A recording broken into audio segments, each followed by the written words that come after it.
వీటితోటి మీ ముందుకు వచ్చానండి. ఇది ఆంధ్ర స్టైలు పప్పూర్ణాలు అంటారండి, ఇక్కడ ఏమంటారు మాకు తెలియదు. ఇది శనగపప్పు కడిగేసి కుక్కర్లో పెట్టానండి 5 విజిల్లు. బెల్లము అరకిలో పప్పుకి 1/2 కిలో బెల్లం అండి. మంచిగా ఉడకబెట్టుకొని రుబ్బుకోవాలి. మిక్సీకి వేసుకుంటే చాలు. ఇట్లా బాల్స్ లాగా చేసుకోవాలి. ఇట్లా బియ్యం పిండితో ఏం చేసుకోవచ్చు అండి, మనం దోశ పిండికి రుబ్బి పెట్టుకుంటాం కదా, దాంతోనే చేసుకోవచ్చు. నేను మైదా పిండితో చేస్తున్నాను ఈరోజు. చుట్టాలు వచ్చారు కదండి, సడన్గా చేయాలని చేస్తున్నాను. ఇట్లా మైదా పిండిలో ముంచేసి ఆయిల్ వేడెక్కాక ఆయిల్లో వేసానండి. చాలా బాగుంటాయి, మీరు కూడా మీ ఇంట్లో ట్రై చేయండి.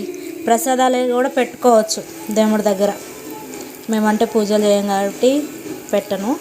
పూజలు చేసుకున్న వాళ్ళైతే ప్రసాదం ఈజీగా అయిపోతుంది. ఇట్లా గోల్డ్ కలర్ వచ్చేదాకా ఫ్రై చేశానండి ఆయిల్ వేసి. చాలా బాగుంటాయి, మీ ఇంట్లో కూడా మీరు చేయండి. ఎలా వచ్చిందని కామెంట్స్ రూపంలో పెట్టండి. వీడియో నచ్చితే ఏం చేయాలో తెలుసు కదా, లైక్ చేయండి, షేర్ చేయండి, మా ఛానల్ సబ్స్క్రైబ్ చేసుకోవడం మర్చిపోకండి ఫ్రెండ్స్.